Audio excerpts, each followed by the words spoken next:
Welcome to my channel. Try to hear the latest story. I never thought my own family could betray me so completely until that day when I was 19.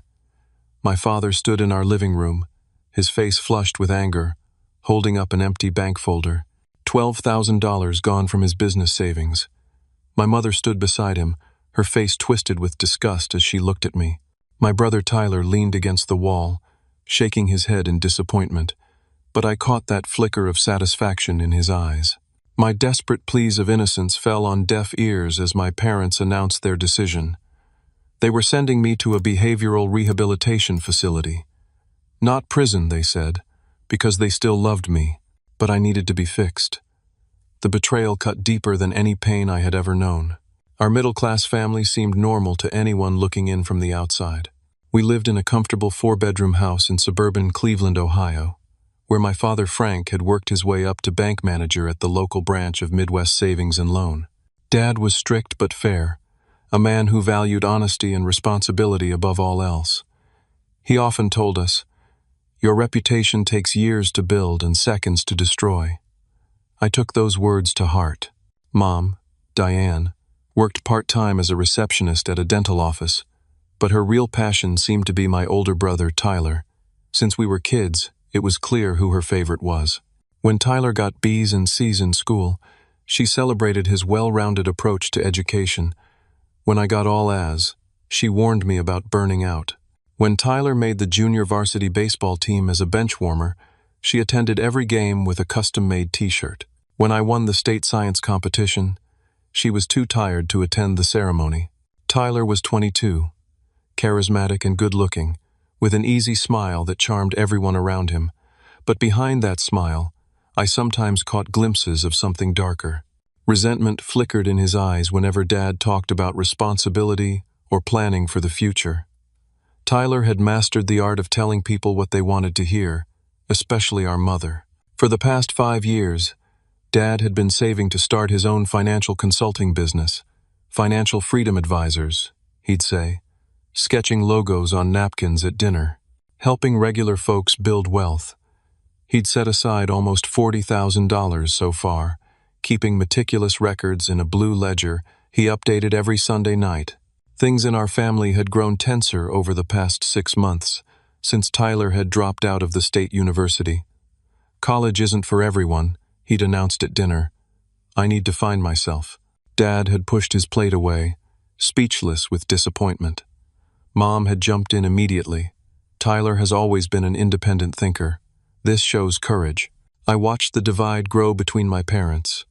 Dad working longer hours, Mom defending Tyler's increasing laziness. Tyler spent most days sleeping until noon, then disappearing until late at night with friends Dad called troublemakers. Meanwhile, I was working part-time at the campus tech support center while attending community college. I figured I'd transfer to a 4-year school once I'd saved enough money. I didn't want to burden Dad while he was building his dream. Every Sunday, I'd add a small amount to my savings account, inspired by Dad's example.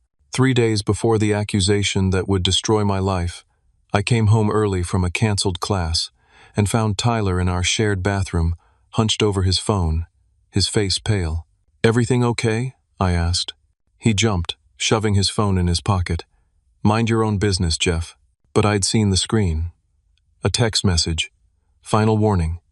5,000 by Friday, or we start breaking things. Starting with your fingers." "Tyler, are you in some kind of trouble? Maybe Dad could help." His expression shifted from fear to contempt. "Dad? Mr. Perfect would kill me. Besides, I have it handled."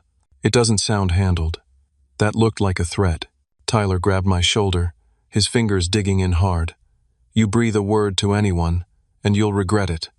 "I mean it, Jeff." I backed off. Tyler had always been moody, but this was different. There was desperation in his eyes that I'd never seen before. That night, I overheard an argument between my parents. Tyler had asked Mom for money, and she'd given it to him from her personal savings. Dad was furious. "He's using you, Diane. When will you see that?" "He's going through a difficult time," Mom shot back. "Unlike your precious Jeff. who you think can do no wrong. I flinched at being dragged into their fight. Dad rarely compared us or showed obvious favoritism, though he did express pride in my grades and work ethic. But hearing Mom's bitterness about me was still shocking. The next day, Tyler seemed oddly cheerful, whistling as he got ready. "Got plans?" I asked cautiously. "Meeting some friends. Might have found a way to solve my problems." He winked at me. Something about his newfound confidence left me uneasy. I should have paid more attention to that feeling. Maybe I could have prevented what happened next. 2 days later, on Sunday evening, I came home from a study session at the library to find the house in chaos. Dad was in his home office, frantically going through papers. Mom was crying on the phone, and Tyler was sitting at the kitchen table, looking solemn but with that same strange glint in his eyes I'd seen before. "What's going on?" I asked. Tyler looked up slowly. "Dad's business savings. Someone took it." Before I could process this, Dad stormed into the kitchen, his face red. $12,000, he said, his voice shaking. "Gone from the account. And the bank statements for the last 3 months are missing." That was when Tyler looked directly at me, and I felt a chill run through my body. Something was very wrong, and it was about to get much worse. The following morning, I woke to find my parents and Tyler sitting in the living room, waiting for me. Dad held a small plastic bag containing what looked like a receipt and a bank slip. "Sit down, Jeff," Dad said, his voice unnaturally calm. I sat, confused by the tension in the room. Tyler wouldn't meet my eyes. "We need to talk about the money," Dad continued. $12,000 is missing from my business account." I heard, "That's terrible. Do you know what happened?" Mom made a scoffing sound. "Stop pretending, Jeff. We know." "Know what?" Dad placed the plastic bag on the coffee table. "These were found in your desk drawer.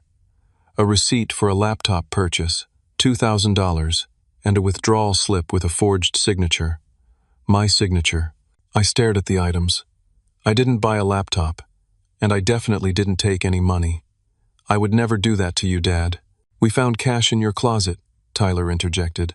"In that old shoebox where you keep your baseball cards." My mind raced. I hadn't looked at those cards in years. "What? That's impossible. Someone put it there." "Stop lying," Mom shouted, startling everyone. "Tyler saw you at the bank 2 weeks ago. You didn't see him, but he saw you at Dad's branch." I turned to Tyler in disbelief. "That's not true. I haven't been to Dad's bank in months." Tyler looked sad, the perfect picture of a disappointed brother. "I didn't want to believe it either, Jeff, but I saw you, and when Dad said money was missing, I had to tell them. This is insane. I didn't take anything." I turned to Dad, desperate for him to believe me. "Dad, you know me. I would never steal from you. I've been saving my own money for college." Dad looked torn, and for a moment, I thought he might believe me. Then Mom spoke up. "We checked your bank account, Jeff. There have been several large deposits over the past few weeks. Explain that." My stomach dropped. "Those are my paychecks and some money Grandma sent for my birthday." $3,000 from Grandma? For your birthday?" Mom's voice dripped with sarcasm. "No, that was 500. The rest was from work and tutoring." Dad sighed heavily. "Your work deposits are separate, smaller amounts. These are cash deposits, Jeff." I felt like I was drowning. Nothing I said made any difference. They had already decided I was guilty. The next few hours were a blur of accusations and denials. Dad searched my room and found $4,000 in cash hidden in my closet. Money I had never seen before. My laptop showed browser history of expensive purchases, websites I'd never visited. By that evening, my parents had made their decision. Since I was 19 and legally an adult, they could have pressed charges. Instead, they told me I was going to a behavioral rehabilitation center in Michigan, specializing in troubled young adults. The alternative was criminal charges. "We're trying to help you, Jeff," Dad said, looking exhausted. "This way, you get treatment instead of a criminal record." "Treatment for something I didn't do," I responded, my voice hollow. That night, I called my girlfriend Amanda. We'd been dating for almost a year, and if anyone would believe me, it would be her. "I don't know what to think, Jeff," she said, her voice distant. "Tyler called me earlier. He said you've been acting strange for months. He's worried about you. Tyler called you? Amanda, he's lying. He set me up. Why would he do that? It doesn't make sense. I don't know yet, but I'll figure it out. You know me, Amanda. Do you honestly think I would steal from my dad? The pause before she answered told me everything. I thought I knew you, she finally said. But maybe I don't. One by one, my friends turned away. Rumors spread quickly in our small community. Only my best friend Scott stood by me. This is crazy, man, Scott said when he snuck over that night. Tyler's telling everyone you had some kind of breakdown from academic pressure. He's framing me, Scott. I'm sure of it. But why? I thought about the threatening text I'd seen on Tyler's phone. I think he's in some kind of trouble. Maybe gambling debts. Scott looked skeptical. That's a big leap from a text. I need you to do something for me while I'm gone. Keep an eye on Tyler. See what he's doing, who he's hanging out with. How long will you be gone? I swallowed hard. The program is 6 months minimum. Could be up to 2 years depending on my progress. Scott shook his head in disbelief. This is messed up. I'll do what I can. The night before I was due to leave, I couldn't sleep. Around 2 in the morning, I went downstairs for water and heard voices from the kitchen. Tyler and Mom, speaking in hushed tones. I froze in the hallway, straining to hear. He'll be fine, Mom was saying. This place has a good reputation, and it's better than jail. I still feel bad, Tyler replied, not sounding particularly remorseful. But what choice did I have? They were going to break my legs, Mom. Don't talk about that. Not here. It's done now. You paid them back. That's what matters. What if Jeff convinces Dad it wasn't him? Mom's voice hardened. He won't. I'll make sure of it. Your father listens to me. I stood there, ice flooding my veins. They were in it together. Tyler had stolen the money to pay off gambling debts, and Mom had helped him frame me. I wanted to burst into the kitchen and confront them, but what would that accomplish? It would be my word against theirs, and they'd already convinced Dad I was a liar and a thief. Instead, I silently returned to my room and spent the night writing everything down. The next morning, I hid the journal in Scott's car when he came to say goodbye. If nothing else, there would be a record of the truth. As my parents drove me to the rehabilitation facility, I sat in silence, watching the world pass by through the window. How had my life fallen apart so completely in just 3 days? This is for your own good, Jeff, Mom said from the front seat. You'll thank us someday. I didn't respond.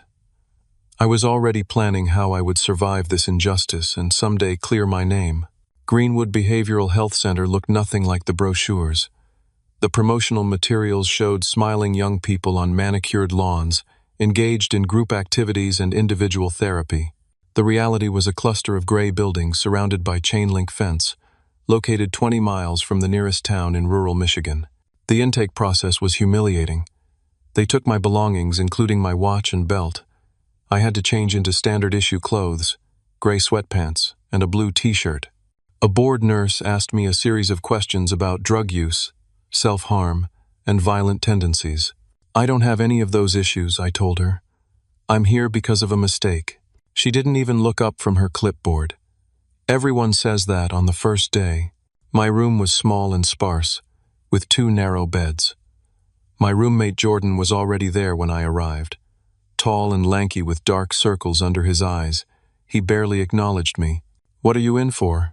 He asked later that night. I didn't do anything. My brother stole money and framed me. Jordan laughed without humor. Classic denial. I said the same thing my first week. Blamed everyone but myself. This isn't denial. It's the truth. He shrugged. Truth, lies. In here it doesn't matter. Say what they want to hear if you want to get out faster. That was my first lesson at Greenwood. The truth had no value here. The entire program was built on the assumption that we were all liars, manipulators, and thieves who needed to be broken down and rebuilt. Group therapy was the worst. 8 of us sitting in a circle under the watchful eye of Dr. Winters, a thin woman with steel-gray hair and penetrating eyes. Admission is the first step to recovery, she would say. You can't heal until you acknowledge your wrongs. One by one, the others would confess their sins. Drug dealing, stealing, fraud, violence. When my turn came, I would simply say, "I didn't do what I'm accused of." Dr. Winters would make a note on her pad, still in denial. "We'll get there, Jeff." After 3 weeks of this, I was assigned to individual therapy with Dr. Marshall, a younger counselor with kind eyes and a more approachable manner. "Tell me about your family," he said in our first session. I hesitated, then decided to tell him everything. About Tyler's favoritism, the threatening text, the conversation I'd overheard between him and Mom. Dr. Marshall listened without interrupting. When I finished, he said, "That's quite a story." "It's not a story. It's what happened. Jeff, I've been doing this a long time. Family scapegoating is real, but framing someone for theft is extreme. Is it possible you're misremembering some details?" "No, I know what I heard." He studied me for a moment. "I'll make you a deal. I won't push you to admit to something if you'll work with me on other issues. Anger management, coping skills, things that will help you regardless of how you ended up here." It wasn't much, but it was the first time anyone at Greenwood had offered me anything resembling respect. I agreed. Meanwhile, my family contact was limited to weekly phone calls and monthly visits. Mom called religiously, her voice dripping with false concern. "The therapists say you're still in denial, Jeff. Why can't you just admit what you did so you can get better?" Dad rarely spoke during these calls. When he did, he sounded tired and distant. During his first visit, 3 months into my stay, we sat across from each other in the sterile visiting room, struggling to find words. "How's the business plan going?" I finally asked. He looked down. "On hold for now. Financial setback, as you know." "Dad, I need to tell you something. I think Tyler—" "Don't, Jeff. Don't blame your brother for your actions. That's not taking responsibility. But your mother can't even bring herself to visit. This has been hard on everyone." I realized then that Dad wasn't ready to hear the truth. Whatever evidence Tyler and Mom had manufactured, it had convinced him completely. Pushing now would only drive him further away. 6 months into my stay, something unexpected happened. I received a letter from Amanda. I hadn't heard from her since before Greenwood. "Jeff, I don't know if you'll read this, but I need to say I'm sorry. Tyler has been acting strange, spending lots of money, partying all the time. He tried to ask me out last month, said you and I were over anyway. It made me think about everything. I don't know what happened with your dad's money, but I should have trusted you more." The letter gave me a glimmer of hope. If Amanda was seeing cracks in Tyler's story, maybe others would too. Around the same time, Jordan and I had become something like friends. He'd been caught stealing prescription drugs from his parents to sell at college. Unlike me, he freely admitted his guilt. "The difference," he told me one night, "is that I actually did it. And sometimes I wonder if you really didn't. You don't act like the rest of us." "What do you mean?" "You're not angry enough. Most guys here, we're pissed at getting caught, even if we don't admit it. You're just sad, like you lost something you can't get back." His observation hit home. I wasn't just sad, I was grieving. For my reputation, my freedom, my future plans, and most of all, for the family I thought I had. After 8 months, I decided to change strategies. Instead of protesting my innocence to deaf ears, I would use my time at Greenwood constructively.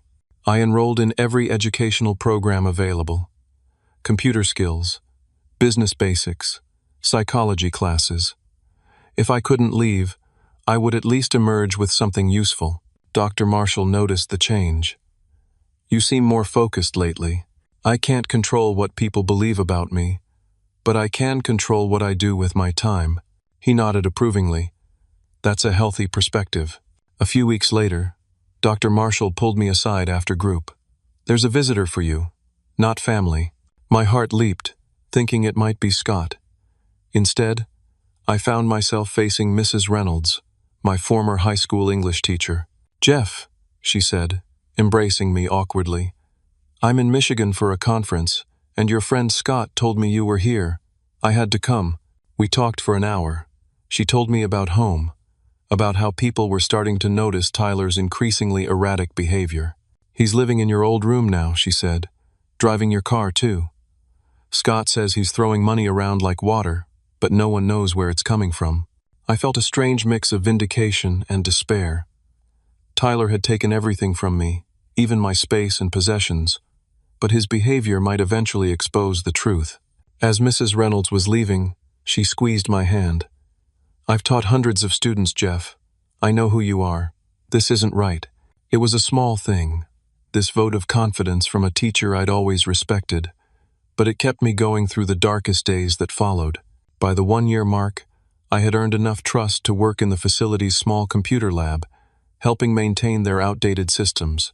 I'd also started attending the center's limited college courses, determined to continue my education despite everything. Dr. Marshall had become something of an advocate for me, arguing in staff meetings that my continued denial wasn't necessarily pathological. "Some innocent people maintain their innocence," I overheard him telling Dr. Winters one day.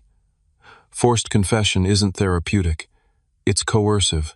Their relationship grew strained over my case, with Dr. Winters insisting I was manipulating Dr. Marshall with a sociopath's charm. Despite these internal conflicts, my case file showed improvement.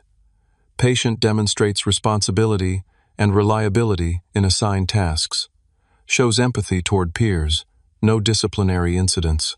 But officially, I was still in denial, and therefore not ready for release. Then came the day that changed everything. 18 months into my stay, I received a letter from my father. It was short, just a few lines. "Jeff, I miss you.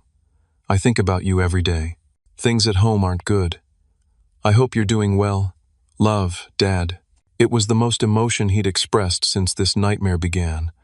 But when I mentioned it to Mom during our next call, she seemed confused. "What letter? Your father hasn't sent any letters." A terrible suspicion formed in my mind. The next day, I convinced Jordan to create a distraction while I slipped into the administration office. It took only minutes to find my file. Inside was a stack of letters from my father, dating back months. Letters full of questions, doubts about my guilt, and growing suspicions about Tyler. Letters I had never received. Someone had been intercepting my mail, and there was only one person with both the motive and the opportunity: my mother, who had volunteered to handle all communication with the facility. I carefully put everything back and left, my mind racing. The truth was finally starting to emerge, but I was still trapped. And now I knew my mother would go to extraordinary lengths to keep me here. After discovering the intercepted letters, I knew I couldn't depend on anyone else to fix my situation. If I was going to reclaim my life, I needed to prepare myself. I decided to use Greenwood's resources to build the skills and strength I would need once released. The computer lab became my sanctuary. The machines were outdated, but they were enough to learn basic programming and web design. Mr. Talbot, the elderly volunteer who supervised the lab, recognized my aptitude and brought in textbooks from his former teaching days. "You have a gift for this," he told me, after I helped recover files from a crashed system. "Don't waste it." Jordan and I had formed a solid friendship by then. He was preparing for release and had been assigned to the kitchen, where he was learning culinary skills. 2 other residents, Marcus and Dion, joined our small group. Marcus was there for prescription fraud, Dion for stealing cars. Both had owned up to their crimes and were nearing the end of their programs. "I did what I did," Dion told me one night. "But what happened to you is messed up. That's why the system is broken." These friendships saved me from the isolation that might have broken my spirit. We studied together, shared meals, and talked about our plans for the future. They believed my story when no one else would. Dr. Marshall continued to be my strongest ally among the staff. Though he never explicitly stated he believed my innocence, he helped me process my feelings without demanding a confession. "The anger you feel is natural," he said during one session, "but how you channel it will define your future." "I'm trying not to let it consume me," I admitted. "Some days are harder than others. What helps on those days?" I thought about it. Learning, planning, focusing on who I want to be when this is over. He nodded approvingly. "That's remarkably healthy, Jeff." Dr. Marshall also gave me books on psychology, financial literacy, and philosophy that weren't in the facility's limited library. These became my nighttime companions, expanding my understanding of human behavior and motivations. I began to see my family dynamics with clearer eyes. Mom's favoritism toward Tyler wasn't just annoying, it was pathological. Tyler's manipulation wasn't just selfishness, it was calculated exploitation of family bonds. Even Dad's blindness to these dynamics revealed his own avoidance tendencies. Understanding didn't excuse their actions, but it helped me contextualize what had happened. This wasn't just about $12,000. It was about family patterns that had been building for years. Contact with my family remained limited and strained. Dad's visits increased slightly, though he remained conflicted and withdrawn. Mom's calls were exercises in manipulation, filled with guilt trips and vague updates that never quite answered my questions about home. Through Scott's letters, which he now sent directly to Dr. Marshall to ensure I received them, I learned that things at home had deteriorated significantly. Dad was working longer hours than ever. Mom and Tyler were spending money carelessly. Tyler had taken over my room, claiming his was too small, and was now driving my old Honda Civic as if it had always been his. "He talks about you like you're dead," Scott wrote, "like you're never coming back. It's creepy, man." Most disturbingly, Scott reported that Tyler had attempted to date Amanda shortly after I was sent away. He told everyone you guys had broken up before you left. Amanda shut him down hard, but he kept pushing until she threatened to get a restraining order. This particular betrayal cut deep. My own brother had not only stolen my freedom, but had tried to take the one relationship that mattered most to me. More troubling news came through Mrs. Reynolds, who visited whenever her teacher conferences brought her to Michigan. According to her, Tyler had somehow inserted himself into Dad's business planning, claiming he had matured and wanted to learn the financial industry. "Your father seems to be grooming him to be his partner instead of you," she said sadly. "I think he's trying to salvage some hope for the future." The irony was painful. Tyler, who had stolen Dad's business savings, was now positioning himself to benefit from the very dream he had delayed. Around the 18-month mark, I had an unexpected visitor, my grandmother, Dad's mother. At 82, Grandma Ruth had made the 4-hour drive by herself, against my parents' wishes. "I know something isn't right about all this," she said, her hands trembling with age but her eyes sharp as ever. "Franklin is too proud to admit he might have made a mistake. And Diane," she shook her head, "that woman has always played favorites." Grandma Ruth couldn't stay long, but before leaving, she pressed a small key into my palm. "For the storage locker under my name at Preston Storage, Unit 227. There's some money there, and your grandfather's watch, for when you get out." Her visit gave me something precious, the knowledge that not everyone in my family had abandoned me. The most shocking revelation came 19 months into my stay. A new letter from Scott, again sent through Dr. Marshall, contained photocopies of bank statements Scott had managed to find while helping Dad organize the garage. "These are from the months right before the money went missing," Scott wrote. "Look at the withdrawals." There, highlighted in yellow, were multiple withdrawals from Dad's business account, all made when I was verifiably elsewhere. At work, at school, once even during a documented doctor's appointment. I showed the copies to Dr. Marshall. "This is compelling, Jeff," he admitted. "Have you shown your father?" "How?" "Mom screens everything, and he barely speaks during visits." Dr. Marshall considered this. "I think it's time I had a professional conversation with your father about your treatment plan." 2 weeks later, Dad arrived for an unscheduled visit.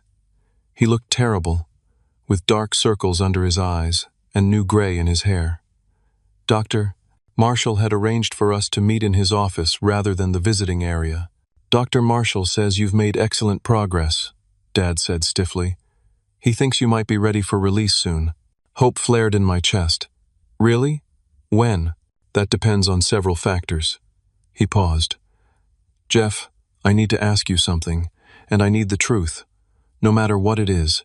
I met his gaze steadily. "I've never lied to you, Dad." He took a deep breath.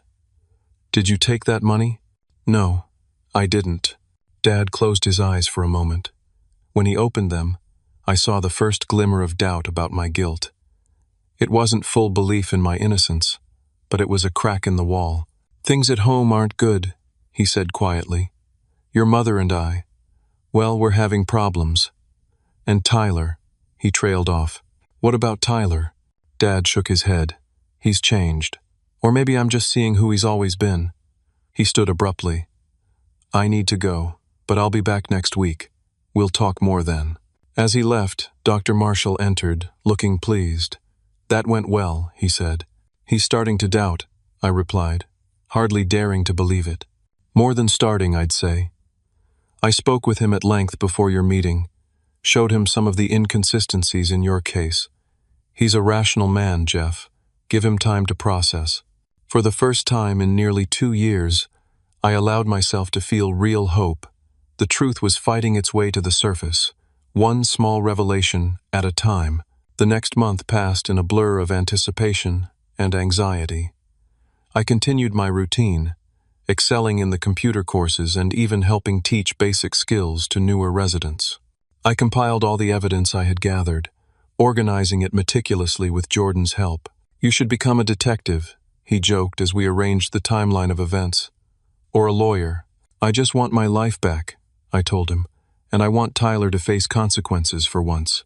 As my potential release grew closer, I began planning for life after Greenwood. Dr. Marshall helped me apply for community college courses and reached out to halfway houses where I might stay until I got on my feet. What about going home? He asked during one of these planning sessions. I shook my head. I can't live with them again. Not after everything that's happened. Your father seems to want to make amends. Maybe. But my mother and Tyler are still there. I need a clean start. Dr. Marshall nodded understanding. It's your decision. Just don't close doors permanently out of current pain. 23 months after arriving at Greenwood, nearly 2 full years of my life gone, I received the news I'd been waiting for. The facility's review board had approved my release, scheduled for the following month. That same week, I received one final, devastating piece of information. A letter from Scott, containing a bombshell. Tyler hadn't just stolen $12,000. According to financial documents Scott had glimpsed while doing yard work for my parents, Tyler had been systematically draining Dad's accounts for months. The total was now over $50,000, possibly more. He uses your dad's computer when no one's home, Scott wrote. I think he's forging signatures on electronic transfers. Your dad's been working so much he probably hasn't had time to check everything. The scope of Tyler's betrayal was even greater than I had imagined. And soon, I would be free to expose it. Freedom felt surreal. After 24 months in Greenwood, even mundane things seemed extraordinary. The sound of traffic, the smell of restaurant food, the ability to choose my own clothes. Scott picked me up in his battered Jeep, and we drove in silence for the first 20 minutes, both overwhelmed by the moment. Where to? He finally asked. Your place, if the offer still stands. Guest room's all yours, man. For as long as you need. Scott had graduated from community college and moved into a small 2-bedroom apartment while working at a local tech repair shop. It wasn't fancy, but it was clean, and more importantly, it wasn't Greenwood. Your parents think you're staying at a halfway house, Scott told me as we carried my meager belongings inside. Your mom called there twice already asking about your behavior. She's still trying to control the narrative, I said. Make sure everyone thinks I'm unstable. Well, your dad came by the shop yesterday, asked if I'd heard from you. He seemed worried, but not in a bad way. I unpacked my few possessions, including the journal I'd kept throughout my time at Greenwood. I need to see him, alone, without Mom or Tyler around. He usually stops at Mancini's diner for lunch on Thursdays. Has for years. 2 days later, I sat in a booth at Mancini's, nursing a coffee, my heart pounding. At precisely 12:15, Dad walked in, ordered his usual turkey sandwich, and took a seat at the counter. I gave him a few minutes to get settled, then approached. Dad? He turned, his expression cycling rapidly from shock to uncertainty to something like guilt. Jeff, I didn't know you were back in town. Got back a few days ago. Can we talk? He hesitated, then nodded toward the empty seat beside him. How are you? Adjusting. It's strange being out. Where are you staying? With Scott for now. Looking for work. I took a deep breath. Dad, I need to tell you something, and I need you to really hear me this time. He studied my face. You've changed. You look older. 2 years will do that. I tried to keep the bitterness from my voice. Dad, I didn't take that money. I never did. It was Tyler. I expected denial, anger, or dismissal. Instead, Dad sighed heavily. I've been going through the accounts. There are discrepancies. My heart leaped. What kind of discrepancies? Withdrawals I don't remember making. Transfers to accounts I don't recognize. He rubbed his face tiredly. Jeff, if I made a mistake, it wasn't just a mistake, Dad. It was a deliberate frame-up. Tyler needed money to pay off gambling debts. Mom helped him cover it up. Dad's expression hardened. That's a serious accusation against your mother. I know what I heard. The night before I left for Greenwood, I overheard them talking in the kitchen. Tyler admitted he took the money because they were going to break his legs. Mom told him not to worry. She'd make sure you believed it was me. Dad was silent for a long moment. I need proof, Jeff, not just your word. I pulled out a folder containing copies of everything I'd gathered. The bank statement Scott had sent, a timeline of events, and statements from people like Mrs.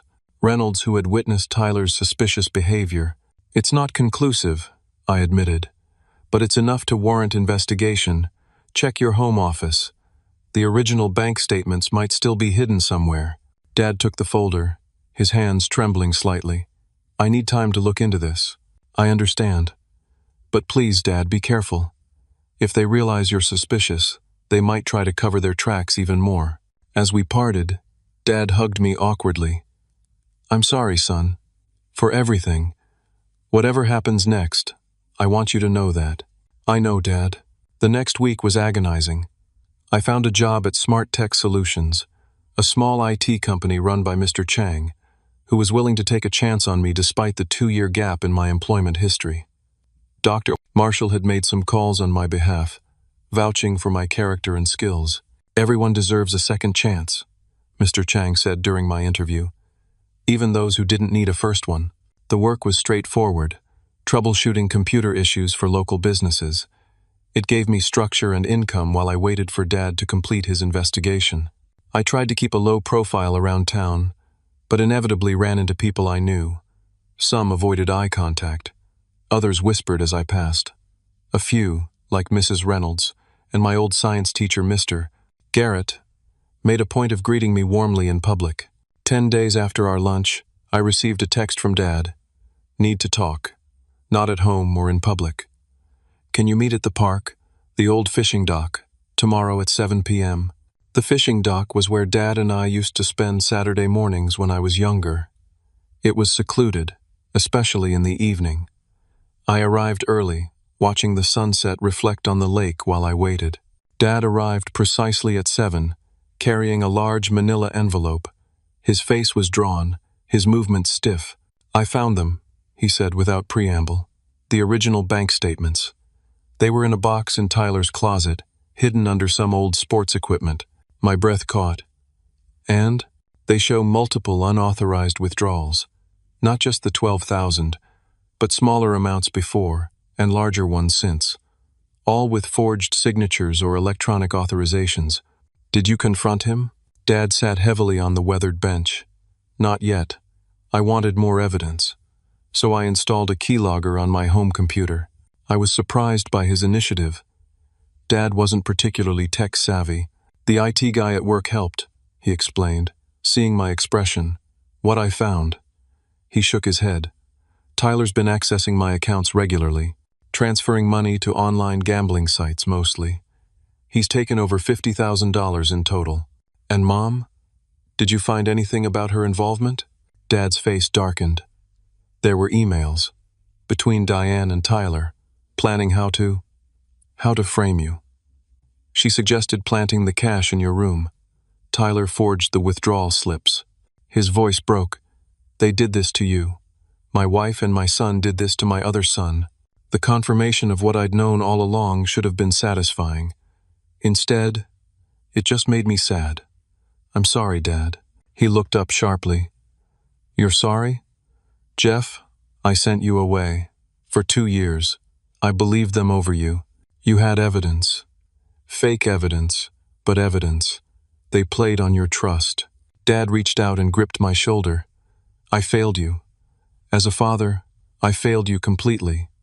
I'll never forgive myself for that. What happens now? Now, Dad said, straightening his shoulders, we get justice. Over the next few days, Dad continued gathering evidence while maintaining a facade of normalcy at home. He recorded conversations, documented financial discrepancies, and consulted discreetly with a lawyer friend. Meanwhile, I had my first encounter with Tyler since my return. He showed up at Smart Tech, swaggering in like he owned the place. Well, look who it is, he said loudly. The prodigal brother returns. I kept my voice neutral. What do you want, Tyler? Just thought I'd see how the black sheep is doing. Mom's worried you'll cause trouble. I'm just trying to rebuild my life. He stepped closer, lowering his voice. Stay in your lane, Jeff. You've been gone 2 years. Things have changed. Dad and I are starting the business together now. Good for you. I mean it. Don't rock the boat. You won't win. He smiled, but his eyes were cold. No one would believe a mental case over the good son anyway. It took every ounce of self-control not to react. Is that all? Tyler's smile faltered slightly at my calm. For now, just remember what I said. After he left, I called Dad. Tyler just came by my work. He's nervous. Good, Dad replied grimly. He should be. That weekend, through Scott, I reconnected with Amanda. We met at a quiet cafe on the edge of town. You look good, she said, studying my face. Different but good. 2 years will change a person. Jeff, I'm so sorry. About everything. About doubting you. I shook my head. It's okay. The evidence was convincing. Still, I should have trusted what I knew about you. She hesitated. Tyler tried to. Well, he asked me out a few weeks after you left. Said you and I were over anyway. I heard. Scott told me. I told him to go to hell. He didn't take it well. Started telling people I'd led him on. She rolled her eyes. Classic Tyler. We talked for hours, cautiously rebuilding our connection. There was too much water under the bridge for us to simply resume our relationship, but the foundation of friendship remained strong. As we parted, Amanda hugged me tightly. I'm glad you're home, Jeff. Really glad. The pieces of my old life were slowly coming back together, though in a new configuration. Friends reconnecting. A job with potential. Even the possibility of continuing my education, with the community college accepting my application for the spring semester. All that remained was to resolve the family situation, once and for all. Dad called a family meeting for Sunday evening. He didn't tell me the exact plan, but asked me to be available by phone. I don't want you there initially, he explained. I need to handle this my way. I agreed, though reluctantly. That evening I sat in Scott's apartment, phone in hand, waiting for news. The call came at 9:37. Jeff, Dad said, his voice thick. I need you to come to the house. Now. What happened? Everything. He paused. Everything happened. I drove to my parents' house with a sense of unreality. For 2 years I'd imagined this moment, the truth finally coming to light. Now that it was happening, I felt strangely calm. The house was lit up like Christmas, every light blazing. Dad met me at the door, his face haggard but resolute. They're in the living room, he said quietly. It's bad, Jeff. Worse than we thought. I followed him inside. The living room looked like a tornado had hit it. Papers scattered across the coffee table. Mom sitting rigidly on the couch, her face a mask of defiance. Tyler slumped in the armchair, eyes red from crying. Jeff, Mom said coldly, I should have known you'd be behind this. Behind what? The truth coming out? Dad placed a hand on my shoulder. I found the bank statements in Tyler's room, and the emails between you two. I know everything. Mom's expression didn't change. You don't know anything. $53,742, Dad said precisely. That's how much Tyler has taken from our accounts over the past 3 years. Not just the business account. Our retirement savings. The emergency fund. Even the money we set aside for Jeff's education.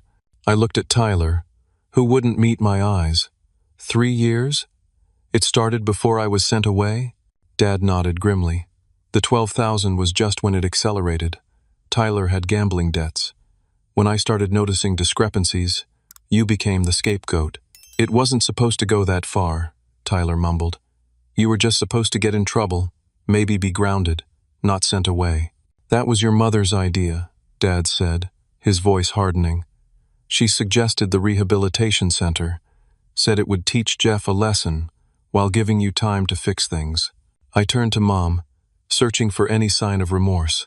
There was none. Why? I asked simply. Why would you do that to your own son? Mom's eyes flashed. Tyler needed help. You've always been fine on your own. The golden boy. Frank's favorite. So you destroyed 2 years of my life out of jealousy? I protected my child who needed me, she snapped. You were strong enough to handle it. The twisted logic left me speechless. In her mind, she had made the right choice. Dad intervened. When I confronted them earlier, Tyler broke down, admitted everything. But Diane. He shook his head. She still believes she did nothing wrong. You don't understand what it's like, Tyler said, finally looking at me. The gambling. It starts small, and then it takes over. I kept thinking one big win would fix everything. So you sacrificed me instead? I was desperate. They were threatening me. Real threats, Jeff. Dangerous people. And that justifies framing me? Having me locked away? Tyler had no answer. Dad picked up a folder from the coffee table. I've documented everything. The forged signatures, the unauthorized transfers, the falsified evidence against Jeff. He turned to Mom. The intercepted mail. Mom paled slightly. What mail? The letters I sent Jeff that he never received. Dr. Marshall kept copies of everything sent to Greenwood. My letters asking questions, expressing doubts. You made sure Jeff never saw those. I was protecting the family, Mom insisted. You were protecting yourself, Dad corrected, and enabling Tyler's addiction. What happens now? I asked. Dad took a deep breath. I've made my decision. I'm filing for divorce. Mom gasped. Frank, you can't be serious. After 25 years? I've never been more serious about anything. I can't stay married to someone who would sacrifice one child for another, who would lie to me for years. And Tyler? I asked. Tyler has 2 choices. He can go to gambling addiction treatment, get a job to start paying back what he stole, and cut all ties with his gambling associates. Or he can face criminal charges for fraud and theft. Tyler's head snapped up. You wouldn't. I would, Dad said firmly. What you and your mother did was criminal, Tyler. You're getting a chance Jeff never got. The opportunity to make amends without legal consequences. This is insane, Mom protested. You'd choose Jeff over your marriage? Over Tyler's future? I'm choosing justice, Diane. And honesty. 2 things you seem to have forgotten the meaning of. The confrontation continued for hours. Tyler vacillated between tearful apologies and defensive justifications. Mom remained resolute that she had done nothing wrong. Dad, to his credit, never wavered. By midnight, the new reality had been established. Dad would file for divorce the following week. Tyler would enter a residential treatment program for gambling addiction, then move in with his friend Kevin while he worked to pay back what he'd stolen. Mom would stay with her sister until she found her own place. And me? Dad offered me my old room back, but it didn't feel right. Too many painful memories. I'll stay with Scott for now, I told him, but I appreciate the offer. As I prepared to leave, Tyler approached me awkwardly. Jeff, I don't know what to say. There's nothing to say, Tyler. You didn't just steal money. You stole 2 years of my life. That's something you can never repay. I know. But I'm going to try to make things right. Somehow. I looked at my brother, really looked at him, and saw something I'd never seen before. Genuine remorse. It wasn't enough. Not nearly enough. But it was a start. Get help, Tyler. Real help. That's all I can say right now. As I left the house, Dad walked me to my car. I'll never forgive myself for not believing you, he said quietly. You believe me now.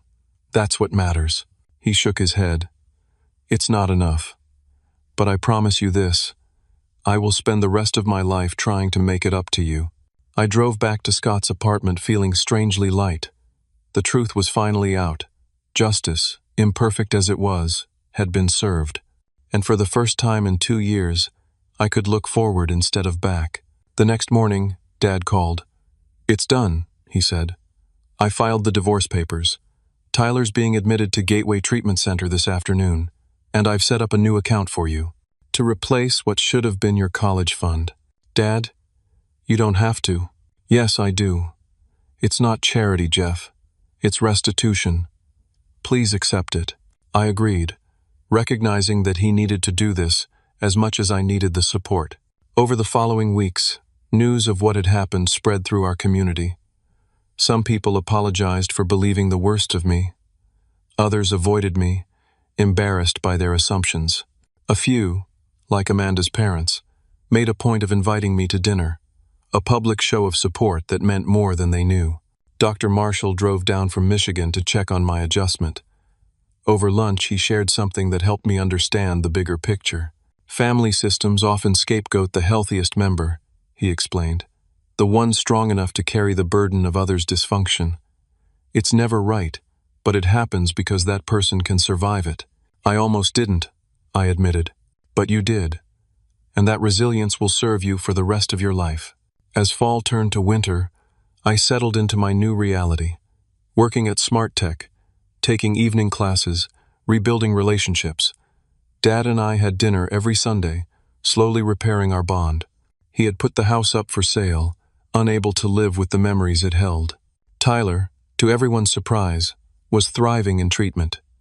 He called once a month, his apologies becoming less desperate and more genuine as he worked through his recovery. Mom remained the only holdout. She had moved to Cincinnati to live near her sister, still insisting she had done what any mother would do for a child in trouble. "She can't admit she was wrong," Dad said after one of their tense phone calls. "Because if she did, she'd have to face what she did to you. Some people would rather live in denial than face that kind of guilt." As Christmas approached, Dad suggested we start a new tradition. "I've been thinking about that business plan," he said one evening. "Financial freedom advisors. But I'm thinking of a new angle now." "What kind of angle?" "Financial literacy for young adults. Education to prevent exploitation. What do you think?" I smiled, recognizing the olive branch for what it was. "I think it sounds like something I'd be proud to be part of." "Partners, then?" Dad extended his hand. "Partners," I agreed, shaking it firmly. It wasn't the life I had planned. It was harder, more complicated, born of betrayal and pain. But as we sat there discussing the future, I realized it was also richer and more meaningful than anything I could have imagined at 19. Sometimes, the worst betrayals lead to the most important truths. And sometimes, justice comes not in the form we expect, but in the form we need. 1 year after the night the truth was revealed, I stood in the reception area of our new office, Financial Freedom Advisors. The sign above the reception desk featured both our names, Frank and Jeff Anderson, financial consultants. From the ashes of betrayal, something new and meaningful had emerged. The journey to this moment hadn't been easy. Dad's divorce from Mom was finalized in March, a somber end to a 25-year marriage built on shaky foundations. He sold the family home and used part of the proceeds to fund our business venture, along with his original savings that had been partially replenished through Tyler's restitution payments. Tyler had completed 6 months of intensive treatment for his gambling addiction, followed by ongoing outpatient therapy and regular Gamblers Anonymous meetings. True to his word, he had found a job at a warehouse and lived frugally, sending a significant portion of each paycheck to Dad to slowly repay his debt. It would take years to repay the full amount, but his commitment seemed genuine. "He's asking about you again," Dad mentioned one evening as we closed up the office. "Wants to know if you'd be open to meeting for coffee." I hesitated. Despite Tyler's apparent transformation, I still struggled with the thought of facing him in a normal, casual setting. "I'm not sure I'm ready for that." Dad nodded. "No pressure. He understands it's your decision." My relationship with Dad had evolved into something stronger and more authentic than before. Gone was the blind authority figure who had failed to see what was happening under his own roof. In his place was a humbled, wiser man who valued truth above comfort and justice above convenience. We had developed a robust business model focused on financial education for young adults and families. Rather than simply managing investments, we taught people how to avoid financial pitfalls, recognize predatory practices, and build security through knowledge. My experience at Greenwood had given me insight into how easily lives could be derailed, and Dad's experience with Tyler had shown him how financial ignorance could enable addiction. Dr. Marshall had become a valuable professional connection, referring clients who needed financial guidance after personal setbacks. He had also helped me process my lingering trauma through occasional therapy sessions. "You've turned your pain into purpose," he observed during our last session. "That's the healthiest outcome possible from trauma." My personal life had stabilized as well. Scott remained my closest friend, a constant who had stood by me when everyone else believed the worst. Amanda and I had cautiously rekindled our relationship, taking things slowly as we rebuilt trust. She was now finishing her nursing degree and understood better than most how institutional systems could both help and harm vulnerable people. Mom remained the most difficult aspect of my new reality. She had settled in Cincinnati, found work as an office manager, and maintained that she had done nothing wrong. According to Dad, she still spoke of me as her troubled son to anyone who would listen. "She's created a narrative she can live with," Dad explained. Acknowledging the truth would destroy her self-image as a good mother. I had made peace with the fact that I might never have a normal relationship with her again. Some bridges, once burned, cannot be rebuilt. One Tuesday morning in November, exactly 1 year and 1 month after the confrontation that had changed everything, the office door opened to reveal an unexpected visitor. Tyler. He looked different, thinner, more subdued, with a maturity in his eyes that hadn't been there before. He carried a small gift bag and stood awkwardly in the doorway. "I should have called first," he said when he saw my expression. "I can go if this isn't a good time." Dad emerged from his office. "Tyler, this is a surprise. I just wanted to drop this off," Tyler said, placing the gift bag on the reception desk. "It's my 1-year sobriety chip from GA," I thought. "Maybe it could go on the wall here." As a reminder, the gesture was unexpectedly touching. Tyler wasn't asking for forgiveness or trying to minimize what he'd done. He was simply acknowledging his ongoing recovery as part of our shared story. "Thank you," I said, finding my voice. "That means something." Tyler nodded, then turned to leave. "Wait," I heard myself say. "Do you have time for coffee?" The conversation that followed was one of the most difficult and important of my life. We sat in the cafe next door, two brothers with an ocean of hurt between us, trying to find a way forward. "I think about what I did to you every day," Tyler said, staring into his cup. "In treatment, they make you take full responsibility. No excuses, no justifications. And do you take full responsibility?" He met my eyes directly. "Yes, I stole Dad's money. I framed you when I got caught. I let you take the fall for my addiction. I ruined 2 years of your life that you can never get back. And I did it all to protect myself." The straightforward admission was more healing than any elaborate apology could have been. "Why did Mom help you?" I asked, the question that had haunted me for years. Tyler sighed. "She's always seen me as the vulnerable one. From when we were kids, whenever I screwed up, she'd swoop in to fix it. It became our pattern. When I told her about the gambling debts, about the threats, she went into full protection mode by sacrificing me. In her twisted logic, you were stronger. You could handle it." He shook his head. "It's sick, I know that now. But at the time, we convinced ourselves it was just temporary, that you'd get a slap on the wrist, maybe some community service. But when Dad suggested Greenwood, we should have come clean then.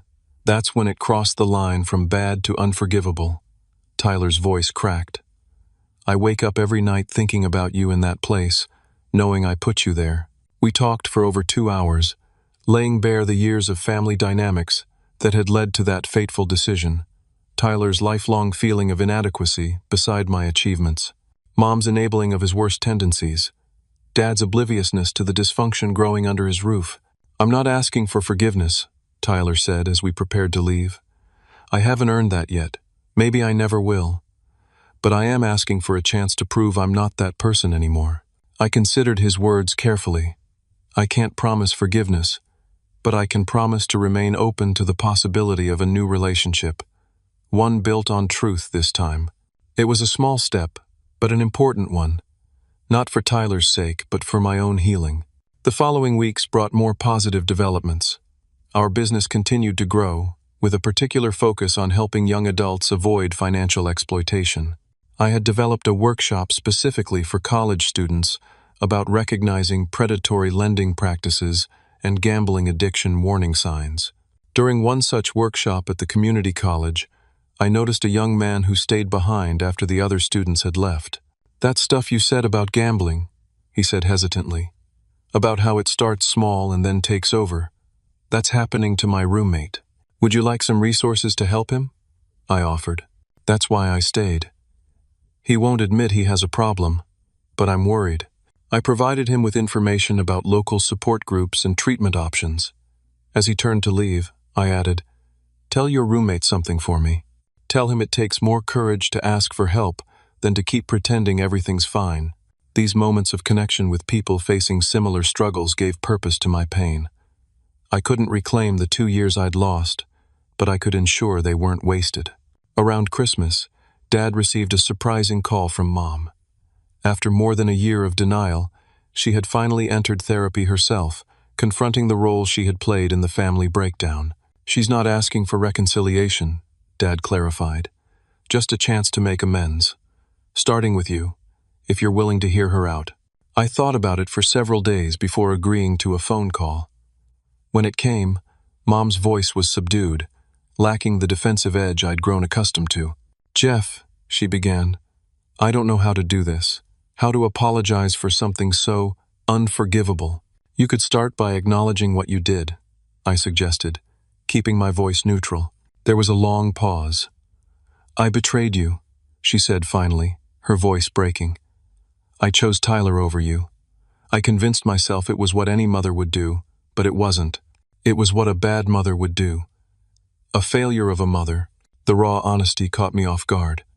This wasn't the carefully crafted non-apology I had expected.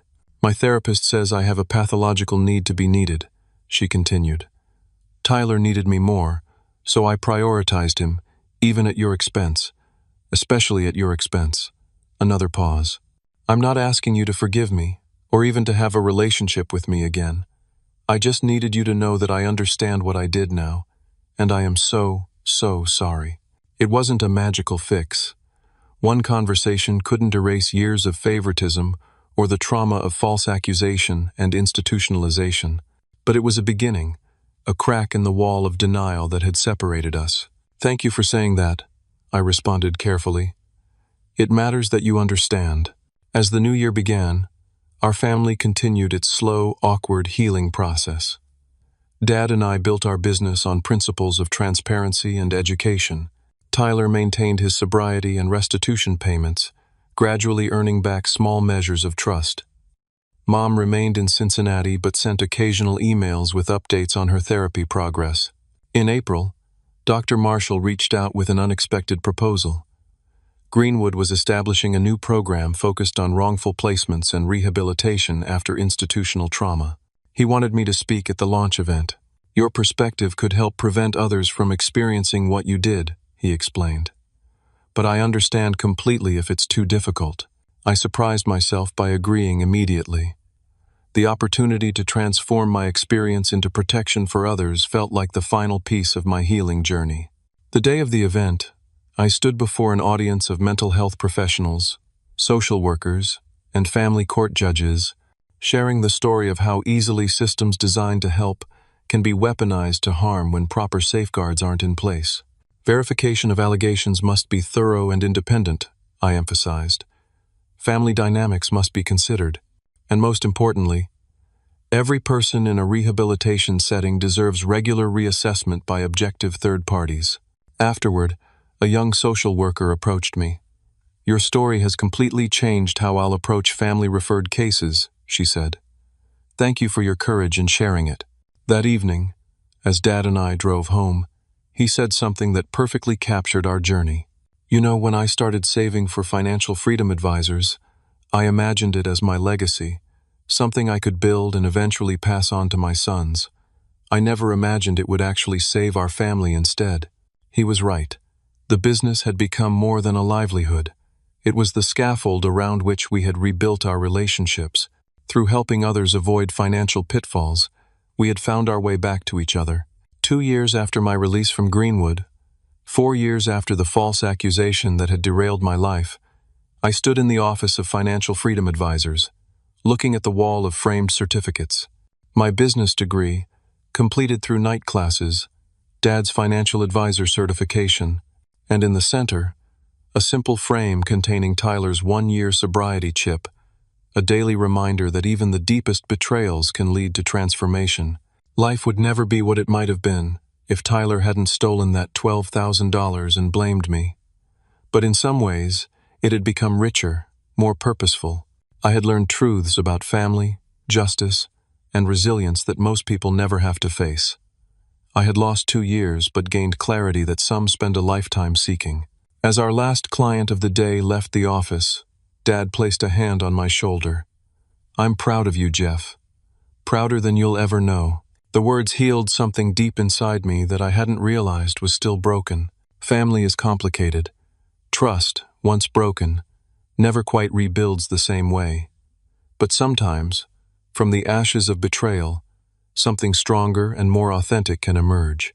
Not a perfect replica of what was lost, but something new, tempered by fire, more resilient because it acknowledges the possibility of fracture. That's what we built, my father and I.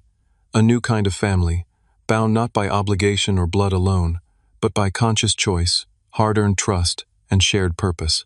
And in the end, that's worth more than $12,000 could ever buy. If you've experienced family betrayal or know someone who has, please share your thoughts in the comments below. Has someone ever taken advantage of your trust? Were you able to find healing afterward? Like this video if it resonated with you, subscribe for more stories of overcoming injustice, and share with someone who might need to know they're not alone in their struggles. Thank you for listening to my story, and remember, sometimes the deepest wounds lead to the most important healing.